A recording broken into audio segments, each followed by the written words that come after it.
India में election को अब आधिकारिक तौर पर नेशनल औरतों के साथ घिनापा फेस्टिवल का नाम दे देना चाहिए।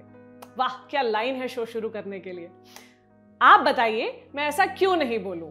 जैसे ही चुनाव का मौसम आता है, नेताओं को कभी हेमा मालिनी तो कभी कैटरीना कैफ के गाल जैसी सड़कों की याद आती है। कभी कोई किसी महिला नेता को नचनिया कह देता है, कोई किसी को चरित्रहीन बता देता है। फिर लगता है कि चुनाव खत्म हो गए तो शायद पॉलिटिक्स में उनके नाम पर होने वाला घटियापन भी बंद हो जाएगा। लेकिन जब आप एग्जिट पोल के दिन भी ऐसा कुछ देख लें जैसा कि मैंने देखा, तो सोशल मीडिया पर आपका विश्वास जाता रहेगा।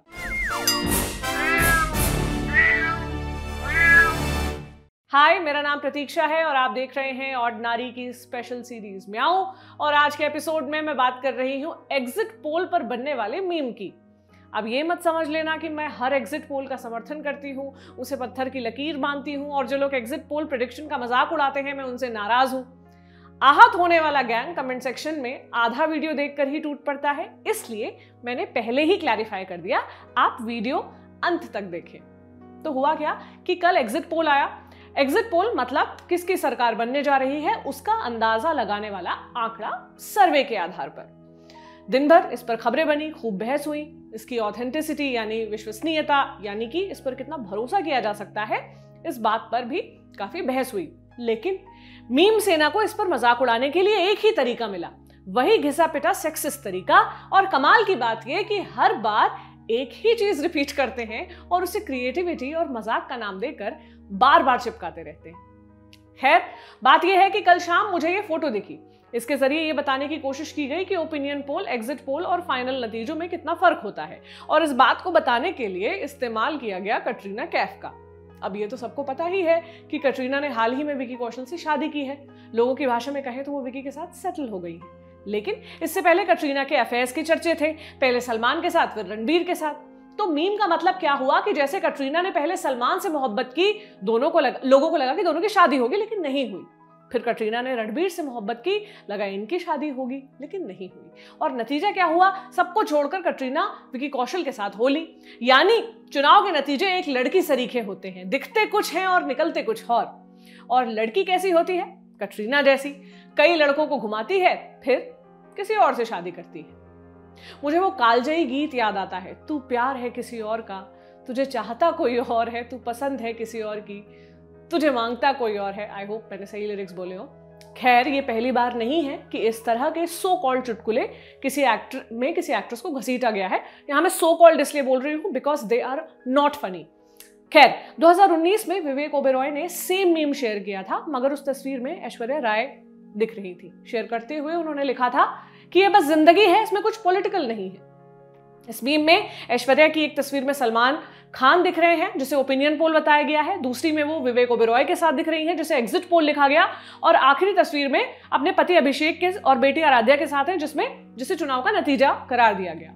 कुल मिलाकर इस मीम का मतलब भी यही है कि जिस तरह से ऐश्वर्या ने सलमान और विवेक को घुमाया लेकिन शादी अभिषेक बच्चन से कर ली, ठीक वैसे ही ओपिनियन और एग्जिट पोल पर भरोसा मत करिए, चुनाव के नतीजों का इंतजार करिए। मतलब ये कि विवेक को उस मीम के पॉलिटिकल रेफरेंस और उससे जुड़े लोगों की निजी जिंदगियों के बारे में कही गई बात पूरी तरह से वो उससे सहमत थे। इसे शेयर करने की जहमत उठाकर उन्होंने ऐश्वर्या राय को एक ऐसी महिला बताया जिसका चरित्र विश्वास करने लायक नहीं है। जिस तरह ऐश्वर्या ने अपने जीवन में अपने साथी बदले हैं, वैसे ही ओपिनियन पोल और एग्जिट पोल के नंबर्स हैं जो बदलते रहते हैं। लेकिन विवेक को उनकी इस पोस्ट के लिए प्रसाद भी मिला था।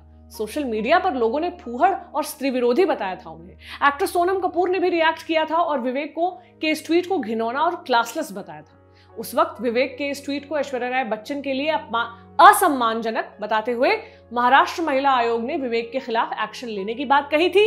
वहीं दिल्ली महिला आयोग की अध्यक्ष स्वाति मालीवाल ने विवेक के इस ट्वीट को बीमार मानसिकता का नतीजा बताया था। पूरे प्रकरण के बाद विवेक ने इसके लिए माफी भी मांगी थी।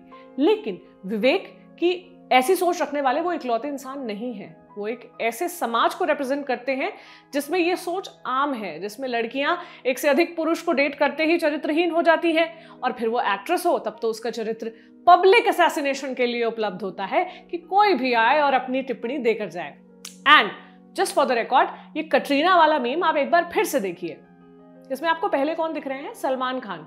जिनके रिश्ते रहे ऐश्वर्या राय, कटरीना कैफ, यूलिया वंतूर और पुराने अखबारों की माने तो सोमी अली और संगीता बिजलानी से भी। बात रणबीर की, दीपिका पादुकोण, कटरीना कैफ और आलिया भट्ट वो बड़े नाम हैं जिनको रणबीर ने डेट किया। इस लिस्ट में कुछ लोग प्रियंका चोपड़ा को भी जोड़ते हैं, मगर एक गूगल सर्च कहता है कि आलिया के पहले रणबीर की 12 जानी हुई गर्लफ्रेंड्स थी।